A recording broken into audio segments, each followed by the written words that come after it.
जय हिंद दोस्तों, फिर से आपके सामने एक वीडियो लेकर के आया हूँ जो करंट अफेयर का पार्ट 2 होने वाला है। इसके लिए पहले मैं पार्ट 1 बना चुका हूँ और ये CGSI और व्यापम में जो भी एग्ज़ाम होते हैं जिसमें इंडिया करंट अफेयर पूछता है उसके लिए बहुत इंपॉर्टेंट होगा। जो भी बहुत इंपॉर्टेंट है वो जनवरी से सितंबर तक के लिए मैं लेकर के आया हूँ। तो चलिए इस वीडियो को शुरुआत कर लेते हैं। दोस्तों, वीडियो शुरू करने से पहले आपको एक ऐप के बारे में बताना चाहूँगा जिसका नाम है फिलो ट्यूटर ऐप। ये भारत का बहुत ही सुविधाजनक ऐप है जिसके जरिए आप महीने का 20,000 रुपये तक कमा सकते हैं और वो भी दिन के सिर्फ 4 घंटे खर्च करके। इस ऐप की सबसे खासियत यह है कि स्टूडेंट को कहीं से भी और किसी भी समय आप पढ़ा सकते हैं अपने शेड्यूल के अनुसार। अगर आप 1 या 2 सब्जेक्ट में बहुत अच्छे हैं तो आप फिलो ज्वाइन कर सकते हैं और स्टूडेंट को पढ़ा सकते हैं। आप सिंपली अपने मोबाइल नंबर जो कि पैन कार्ड से लिंक हो उसमें जाकर के रजिस्टर करें। पे out easily monthly payment with extra initiative. जितना पढ़ाओगे उतना ही कमाओगे। इसका लिंक डिस्क्रिप्शन बॉक्स में दिया गया है। अभी जाकर के ऐप को जरूर डाउनलोड करें। पहले अगर मैं करंट अफेयर की बात करूं दोस्तों, तो आज का जो पूरा करंट अफेयर होने वाला है वो इंडेक्स के ऊपर होने वाला है। जो जनवरी 2021 में जो भी इंडेक्स आए हैं उनके ऊपर हम लोग डिटेल से चर्चा करेंगे। पहले मैं इंडेक्स की बात कर लेता हूँ, ग्लोबल मैन्युफैक्चरिंग रिस्क इंडेक्स। ठीक है, अभी जो रिस्क इंडेक्स है वो कुशमैन एंड वेकफील्ड के द्वारा जारी किया जाता है। 26 अगस्त को ये रिस्क इंडेक्स जो है मैन्युफैक्चरिंग मतलब उत्पादन वाला इंडेक्स जारी किया गया है। अब सबसे इम्पोर्टेंट बात यह है कि इस इंडेक्स में 2021 में भारत को दूसरा स्थान मिला है और चाइना इसमें शीर्ष पर है। तो भारत को इससे पहले तीसरा स्थान दिया गया था, लेकिन भारत ने क्या किया, अभी हाल ही में अमेरिका को पछाड़ दिया। इसलिए इंडेक्स और भी ज़्यादा इंपॉर्टेंट हो जाता है कि पिछले वर्ष भारत इस रैंकिंग में तीसरे स्थान पर था और इस वर्ष भारत ने अमेरिका को पछाड़ दिया है और दूसरा स्थान हासिल कर लिया है। तो आप लोग क्या याद रखेंगे, ग्लोबल मैन्युफैक्चरिंग रिस्क इंडेक्स। अब मैन्युफैक्चर मतलब उत्पादन करना है तो आपकी क्या है, क्षमता भी ज़्यादा होनी चाहिए। तो जिस प्रकार से चाइना के बाद दूसरे नंबर पे भारत की जनसंख्या है, तो आप लोग चाहें तो इसी प्रकार से याद कर सकते हैं कि पहले नंबर पे यहाँ पे चाइना है क्योंकि जनसंख्या उसकी ज़्यादा है, दूसरे नंबर पर भारत है। तो ये आपको ग्लोबल मैन्युफैक्चरिंग इंडेक्स मेरे हिसाब से अब याद हो गया होगा। ग्लोबल मैन्युफैक्चरिंग रिस्क इंडेक्स में भारत दूसरे स्थान पर है। अब आगे मैं बात करता हूँ, दूसरा जो इंडेक्स है वो है हमारा EIU, वो है हमारा EIU safe cities index. Safe city index EIU जारी करता है। EIU कौन है, इकोनॉमिक्स इंटेलिजेंस यूनिट EIU के द्वारा 24 अगस्त 2021 को सेफ सिटीज़ मतलब सुरक्षित शहर के लिए ये इंडेक्स जारी किया जाता है। अब इस इंडेक्स में जिसका पहला स्थान है वो है डेनमार्क की राजधानी। यहाँ से आपको डेनमार्क की राजधानी मालूम चल जाएगा, कोपेनहेगन है और 60 शहरों को इसमें शामिल किया गया है, दुनिया के 60 शहरों को। तो सबसे सुरक्षित शहर कौन है, डेनमार्क की राजधानी कोपेनहेगन। अब इसमें जो कोपेनहेगन को 100 में से 84 मार्क्स मिले हैं, तब वो क्या कर रहा है, सबसे पहले स्थान पर है। अगर इसे भारत की शहरों की बात करूँ मैं, तो भारत का जो सबसे अच्छा शहर है सेफ सिटी जो है, तो उसमें दिल्ली को 56 के स्कोर के साथ 48वां स्थान मिला है और मुंबई को 54 रैंक के साथ यहाँ पर 50वां स्थान मिला है। तो ये सिटी का है, सेफ सिटी के लिए। तो याद रखेंगे अगर आप भारत की बात होती है तो ये 48वें स्थान पर है दिल्ली और मुंबई किसके स्थान पर 50वें स्थान पर है। सबसे सुरक्षित शहर कौन सा है, कोपेनहेगन। और ये कहाँ की राजधानी है, याद रखिएगा दोस्तों, ये है डेनमार्क की राजधानी है जो कि विश्व में सबसे सुरक्षित शहर माना गया है। अगले इंडेक्स की बात करता हूँ मैं, वह है ग्लोबल साइबर सिक्योरिटी इंडेक्स 2020। तो ग्लोबल जो साइबर सिक्योरिटी इंडेक्स है ये भी लेटेस्ट में आया हुआ है। कब इसका रिपोर्ट प्रकाशित किया गया है, जून 2021 में। कौन जारी करता है इसको, इंटरनेशनल टेलीकम्युनिकेशन यूनियन के द्वारा ये ग्लोबल साइबर सिक्योरिटी इंडेक्स जारी होता है। अब जानते हैं आप लोग इस समय साइबर ठगी काफ़ी ज़्यादा हो रही है ऑनलाइन नेट के माध्यम से। उसके बाद भी भारत को यहाँ पर जो सर्वश्रेष्ठ जो 10 देश हैं उनमें शामिल किया गया है। भारत का स्थान क्या है, इसमें 10वां स्थान है। भारत को विश्व के 10वें सर्वश्रेष्ठ देश के रूप में स्थान दिया गया है। कुल मिलाकर अगर मैं बात करूं, जो इस इंडेक्स में 194 देशों को स्थान दिया गया था जिसमें भारत का 10वां स्थान है।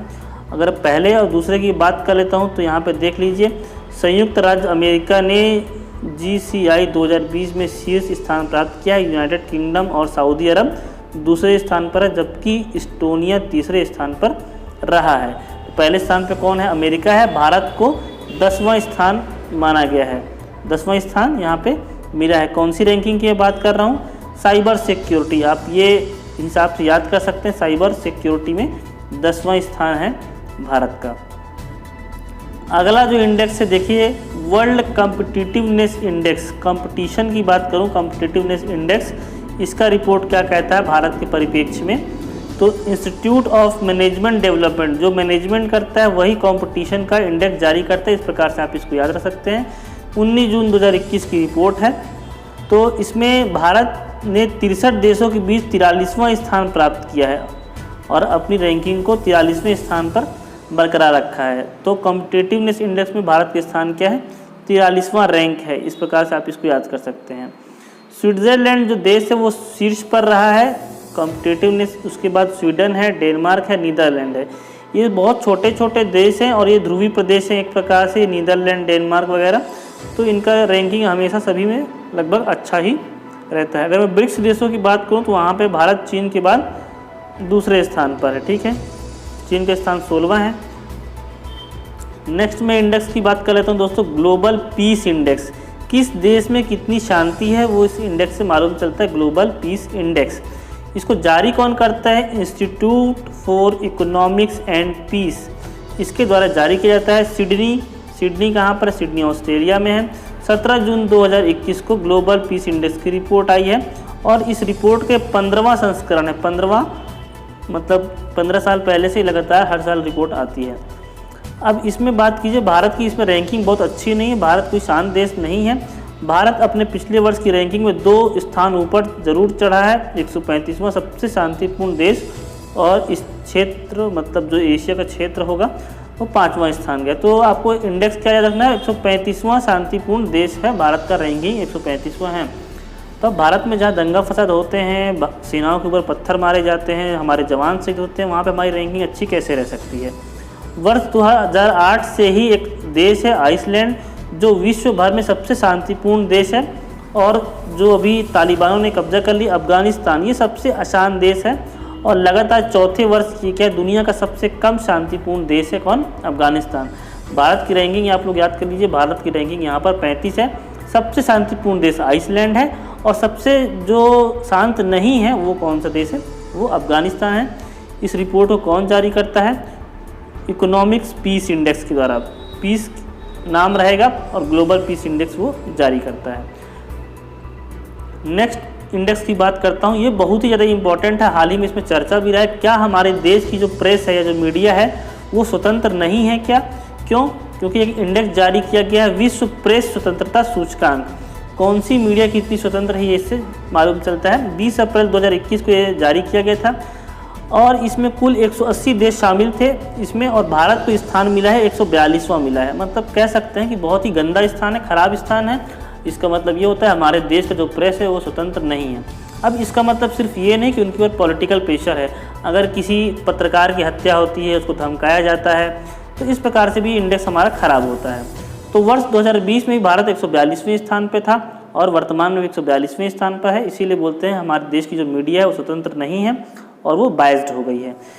अगर मैं इम्पोर्टेंट बात करूं कि शीर्ष स्थान पर बरकरार रखा है किसने, नॉर्वे ने 5वें वर्ष के लिए अपना स्थान बरकरार रखा है। इसके बाद फिनलैंड है और डेनमार्क है। नॉर्वे, फिनलैंड, डेनमार्क, आइसलैंड, ये सब नाम आप लोग याद रखिए, ये बार बार टॉप पे रहते हैं जो भी सर्वे यहाँ पर होता है। अब इसमें कौन प्रकाशित करता है, अंतर्राष्ट्रीय पत्रकारिता गैर लाभकारी संस्था है reports without borders, reports without borders द्वारा 180 देशों में ये सर्वे किया जाता है। रिपोर्टर्स विदाउट बॉर्डर्स, इनके लिए कोई बॉर्डर मायने नहीं रखता है। तो ये एक संस्था का नाम है, गैर लाभकारी संस्था है जो इस प्रकार का सूचकांक प्रकाशित करती है। अब बात करते हैं वर्ल्ड हैप्पीनेस इंडेक्स, किस देश में लोग कितने खुशहाल हैं।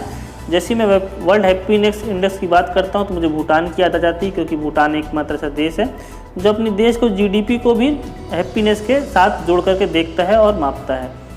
आगे बात करता हूँ कि वर्ल्ड हैप्पीनेस जो इंडेक्स जो रिपोर्ट है United nation sustainable development solution network के द्वारा ये जारी की जाती है। 20 मार्च 2021 को इसकी रिपोर्ट आई हुई है। यहाँ पर अगर मैं बात करूँ तो विश्व 2021 में जो खुशहाली रिपोर्ट है, जो विश्व के 149 देशों को उसमें शामिल किया गया है और यहाँ पर रैंकिंग दी जाती है। अगर इसमें रैंकिंग की मैं बात करूँ तो 2021 में जो लगातार चौथे वर्ष जो फिनलैंड है वो सबसे खुशहाल देश है, शीर्ष पर रहा है। भारत को संयुक्त राष्ट्र वर्ल्ड हैप्पीनेस रिपोर्ट में 2021 में 149 देशों में से 139वें स्थान पर रखा गया, जबकि 2019 में भारत का 140वां स्थान पर था। तो हमारा जो देश है वो 2021 में 149 देशों में 139वें स्थान पर रहा है। मतलब यहाँ के लोग खुशहाल नहीं हैं और अपने जीवन से बहुत अधिक खुश भी नहीं हैं। ठीक है, नेक्स्ट मैं बात करता हूँ विश्व लिंग अंतर रिपोर्ट। दोस्तों, ये जो इंडेक्स मैं आपको बता रहा हूँ ये बहुत ही इंपॉर्टेंट है। यहाँ से एक क्वेश्चन किसी न किसी एग्जाम में आपको ज़रूर देखने के लिए मिलेगा। वीडियो को अंत तक देखिए, बहुत ही आराम से मैं आप सभी लोग को चीज़ें समझाते हुए चल रहा हूँ। वैश्विक लिंग अंतर रिपोर्ट, ठीक है, मतलब लैंगिक जो असमानता है देश में उसके बारे में बात हो रही है। और इसकी रिपोर्ट जारी हुई थी 1 अप्रैल 2021 को। वर्ल्ड इकोनॉमिक फोरम के द्वारा ये रिपोर्ट जारी की जाती है। नाम है ग्लोबल जेंडर गैप या विश्व लिंग अंतर, ये इंग्लिश में क्या बोलेंगे इसको, ग्लोबल जेंडर गैप रिपोर्ट 2021। अब 156 देशों में भारत का जो स्थान है वो 28 स्थान फिसल कर 140वें स्थान पर आ गया है। मतलब कि 28 स्थान की गिरावट हुई है हमारे देश में लैंगिक समानता में। अब लैंगिक समानता महिला पुरुष के बीच वेतन का अंतर हो सकता है, किनको वेतन कम अधिक मिलता है, या उनको आरक्षण संबंधित या नौकरी संबंधित कोई भी चीज़ें हो सकती हैं। आइसलैंड जो है वो 12वीं बार लगातार 12वीं बार अधिक लिंग समान देश के रूप में सूचकांक में शीर्ष स्थान हासिल किया है। 2020 में भारत 153 देशों में 112वें स्थान पर रहा था। हम 112वें स्थान पे थे और अभी कितने स्थान पे आ गए हैं दोस्तों, 28 स्थान फिसल करके 140वें स्थान पर आ चुके हैं। केवल 56 देशी, मतलब केवल 16 देशी हमसे पीछे हैं, अदरवाइज हम लोग पीछे से 16वें स्थान पर हैं। ये बहुत इंपॉर्टेंट, इसको भी देख लीजिए दोस्तों। अंतर्राष्ट्रीय बौद्धिक संपदा सूचकांक, बौद्धिक संपदा मतलब इंटेलेक्चुअल जो प्रॉपर्टी होती है उसके बारे में बात हो रही है। इसको कौन जारी करता है, यूएस चैम्बर ऑफ कॉमर्स के ग्लोबल इनोवेशन पॉलिसी सेंटर के द्वारा 23 मार्च 2021 को ये रिपोर्ट जारी की गई थी। ये इस रिपोर्ट का 9वां संस्करण है। अब इसमें यह है कि संयुक्त राज्य अमेरिका, जापान और यूरोप वैश्विक बौद्धिक संपदा 2021 में शीर्ष पर रहे हैं।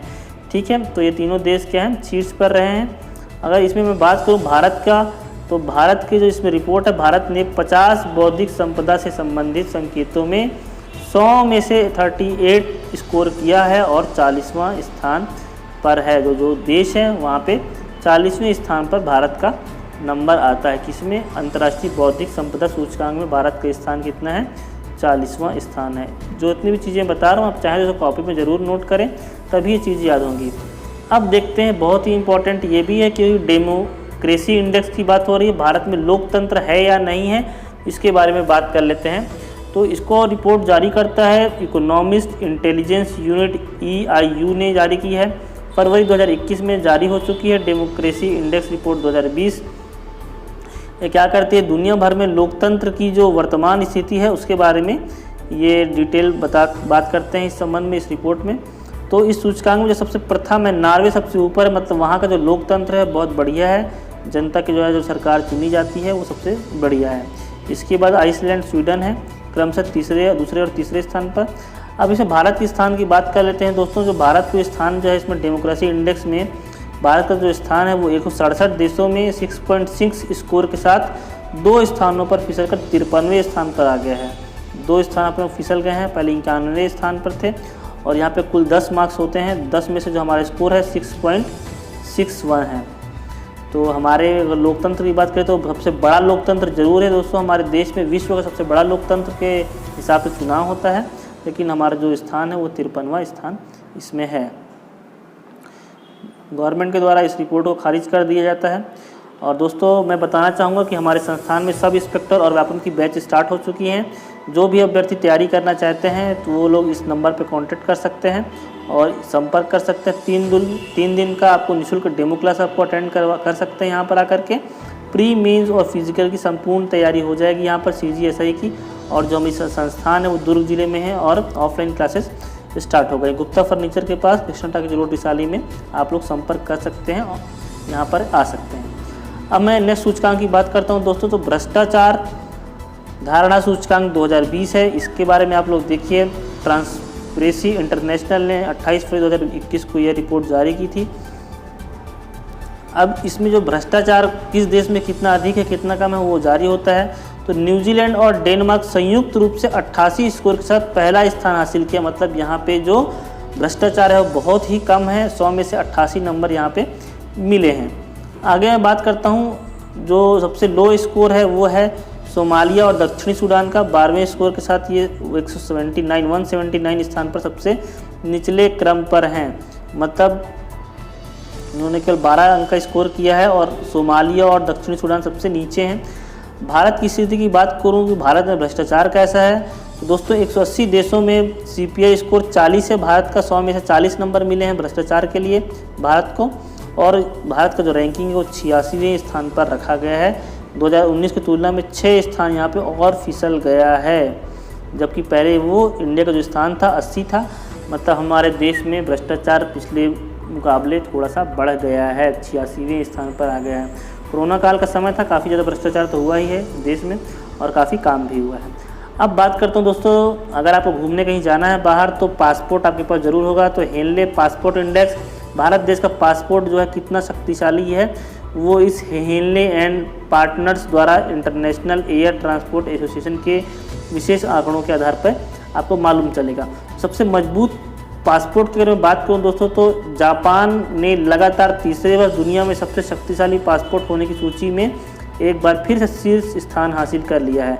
जापानी नागरिक 191 देशों में वीज़ा मुक्त हो सकते हैं। मतलब वो उनका पासपोर्ट इतना ताकतवर है कि 191 देशों में वो वीज़ा मुक्त घूम सकते हैं। सिंगापुर यहाँ पे दूसरे स्थान पर है दोस्तों।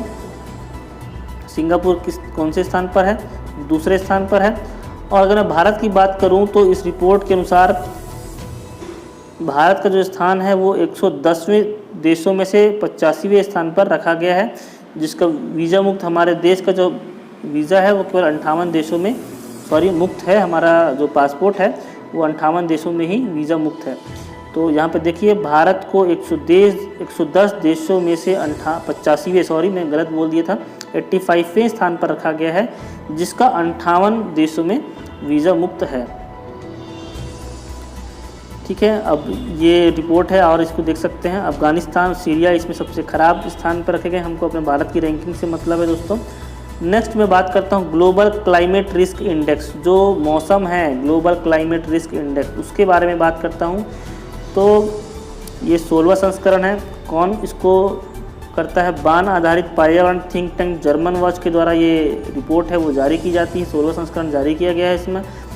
और इसमें जो शीर्ष सबसे प्रभावित जलवायु देश हैं उनके बारे में बताया गया है। तो यहाँ पर देख सकते हैं दोस्तों, मैं अगर बताऊँ कि इसमें इसके अनुसार वर्ष 2019 में मोजाम्बिक, जिम्बाब्वे और बहामास क्रमशः 3 शीर्ष सबसे प्रभावित देश थे। 2019 में जलवायु परिवर्तन के मामले में भारत का 7वां स्थान दिया गया। मतलब भारत 7वें नंबर पर है, जहां पे सर्वाधिक जलवायु जो उससे है उससे वो प्रभावित रहा है क्लाइमेट चेंज से। ग्लोबल क्लाइमेट रिस्क इंडेक्स तो 7वें नंबर पे है। यहाँ पे भारत का स्थान है। मतलब भारत भी अछूता नहीं रहा है मौसम के परिवर्तन से और क्लाइमेट के चेंज से। सबसे ज़्यादा प्रभावित इनसे कौन रहा है? मोजाम्बिक, जिम्बाब्वे और बहामास। ठीक है दोस्तों, तो आज के इस वीडियो में जो महत्वपूर्ण इंडेक्स थे वो मैंने आपको बता दिए हैं। और अगर आप ऑफलाइन क्लासेस अटेंड करना चाहते हैं तो हमारे संस्थान में आकर के डेमो क्लास अटेंड कर सकते हैं। 3 दिन का निःशुल्क डेमो क्लास हमारे यहाँ पे दिया जाता है और संपूर्ण तैयारी भी आपको करवाई जाती है। तो इस प्रकार के मैं और भी वीडियोज़ लाते रहूँगा। अगर हमारे चैनल पर आप नए हैं तो चैनल को सब्सक्राइब कर लीजिए, वीडियो को लाइक कर सकते हैं और कमेंट करके बताइए आपको ये करंट अफेयर कैसे लगे। मिलता हूँ मैं आपसे अगले वीडियो में, तब तक के लिए धन्यवाद। जय हिंद।